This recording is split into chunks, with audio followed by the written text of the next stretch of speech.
영화 리뷰를 가장 영화 리뷰답게 한다고 자부하는 핸드엑스입니다.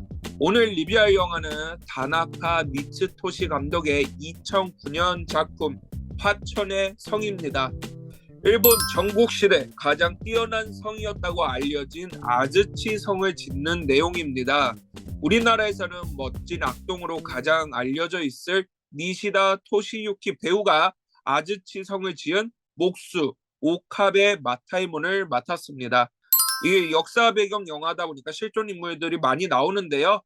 오다 노부나가도 당연히 아즈치 성을 짓게 한 군주였기 때문에 등장을 합니다.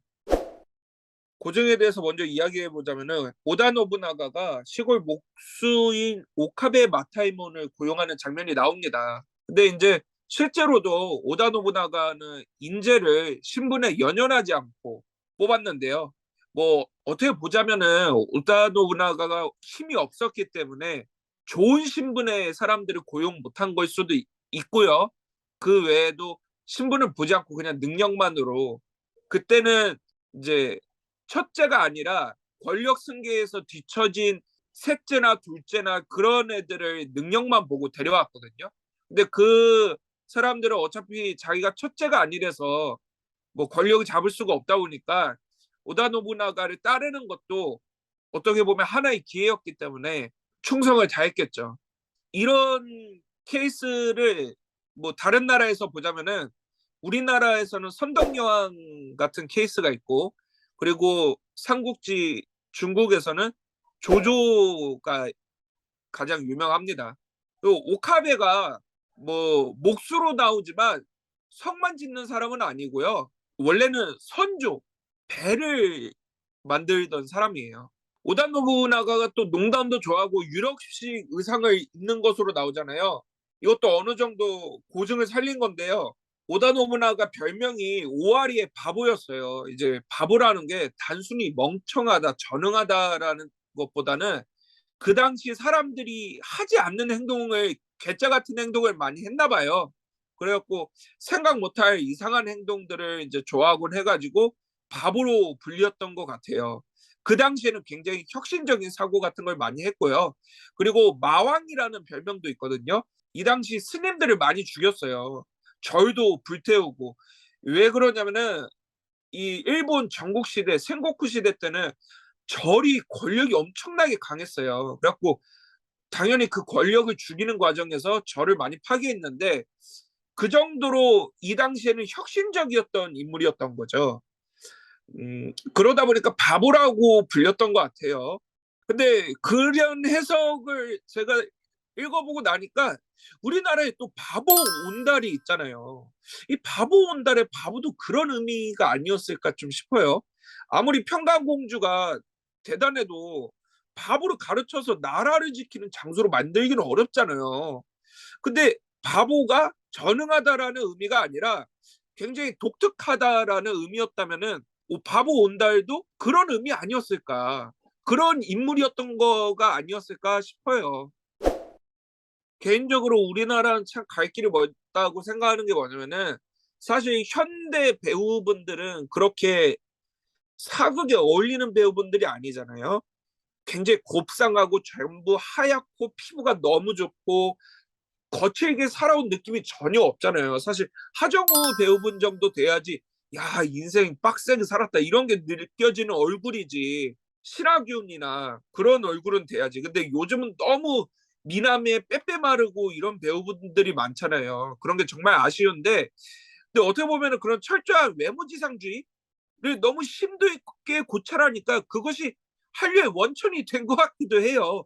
제가 외국인 분들이랑 이야기해 보면은 한국인들 진짜 다 이쁘고 잘생기고 하얗고 이야기 진짜 다 하거든요.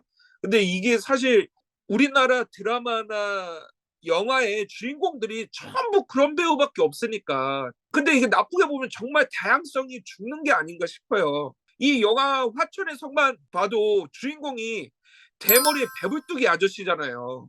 이게 이런 영화가 우리나라에 정말 나오기가 어렵잖아요. 최근에 작년에 나온 일본 영화인데 거기는 심지어 대머리 할아버지가 전쟁 영웅으로 나오는 영화가 있어요. 노우토라인데 다케다 신겐이 아니라 다케다 신겐의 아버지인 다케다 노부토라가 주인공인 이야기예요. 제가 영화를 보지는 못했지만 와 이거 다 늙은 할아버지가 진짜 겨우겨우 액션을 하시거든요.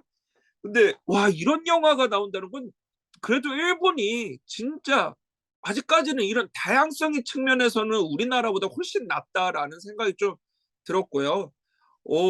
그 영화 자체가 제가 알기로는 후원을 받아서 제작 지원 후원을 받아서 만들었을 거예요. 우리나라도 제발 너무 빼빼마른 미남 미녀가 아니라 다양한 배우분들이 주연으로 사랑받을 수 있는 시대, 좀 다양한 영화들을 많이 제작할 수 있는 그런 환경이 오면 좋겠습니다. 2009년 영화인데 제가 딱 일본 문화 공부할 때가 09년이었어요. 그 당시 막 문화 콘텐츠 같은 거 공부하면서 그때는 일본 문화 공부하려면은 뭐 축소지향의 일본인이었나 뭐 그런 책도 읽고 국화카를 무조건 막 필독서처럼 그런 때였거든요. 이 영화 자체는 일본이 보여주고 싶은 걸 정말 잘 보여주고 있는 영화 같아요. 일본이 자랑스러워하는 오다 노부나가의 개척 정신, 그리고 사무라이 문화, 그리고 장인 정신. 특히나 이 영화는 장인의 초점을 가장 맞춘 영화거든요. 일본이 가장 열심히 추구하고 있는 게 기능으로서의 인간이에요. 그런 기능으로서의 인간을 굉장히 열심히 설파하는 영화예요. 이게 무슨 말이냐면요. 일본은 우리나라도 뭐 요즘 있다고는 하지만 일본은 여자 화장실 청소부가 남자 청소부분이 계시거든요. 우리나라는 남자가 여자 화장실 들어가서 청소한다 그러면 난리가 나잖아요.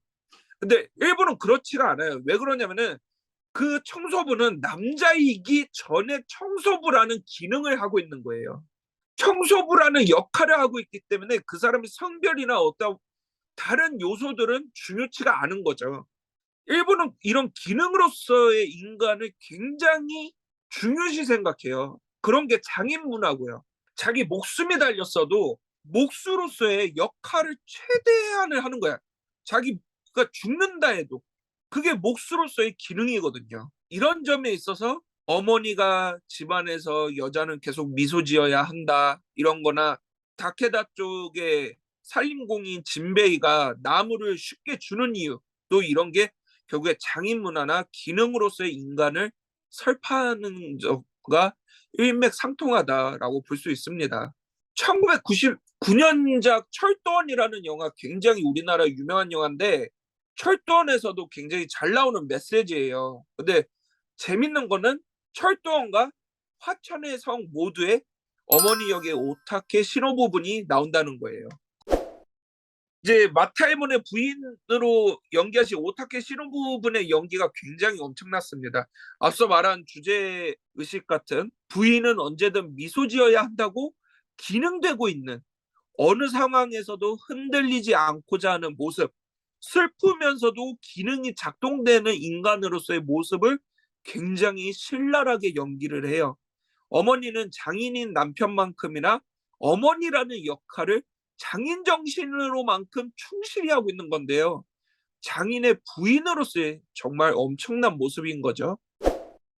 그러면은 이 영화를 어떻게 봤을지 궁금하실 것 같은데요. 전반 1시간 반 진짜 재밌게 봤습니다. 재밌게 풀었다 생각했는데 후반 1시간이 참 이치조 갑자기 죽는 것도 의아했는데 사속 플롯도 희한하고 갑자기 엄마가 죽어? 그러더니 노부나가 암살 시도 쿠마조가 또 죽고 갑자기 마지막에 애따 모르겠다 모두의 희생과 노고를 쏟아붓자 뭐 이런 플롯이 갑자기 진행되는데 소재 자체는 신선해서 좋았던 것 같아요. 근데 역시나 성을 만드는 영화는 야빨이 무리다. 이게 무슨 마지막에 할머니의 아이까지 모여서 기둥을 들어올리고 손에 피를 흘리고 제가 보기에는 그냥 성에 집중했다면은 장인 정신에 집중했다면은 이보다는 좋았을 것 같아요. 초반 1시간 반만 했다면은 3점 높게 쳐서 3점 반 결말에 따라서 4점도 생각하면서 봤는데 후반 1시간 반을 딱 보고 나니까 이거 절대 3점을 줄 수가 없다. 2.5점으로 제 마음을 안착시켰습니다. 정말 애석하게도 이렇게 힘들게 지은 아즈치성인데 오다 노부나가는 3년 뒤에 죽고요. 성 또한 소실됩니다. 현재는 성터만 남아 있고요. 성은 그림으로만 남아가지고 일본 최고의 성이라는 소리를 들으면서도 환상의 성이라고 불리고 있어요. 뭐 실체가 없으니까. 참 기관성이죠. 성이 정확히 어떻게 파괴되었는지 알려지지 않았는데요. 차라리 아즈치 성의 건축과 파괴까지를 스토리로 잡아서 만들어가지고 뭔가 더 뭐 다른 주제 의식을 가지고 와서 했다면은 더 재밌는 역사 영화 되지 않았을까 싶습니다. 리뷰 재밌게 들으셨다면은 구독과 좋아요 부탁드리고요. 오늘은 여기까지 하겠습니다. 손도끼로 팍팍.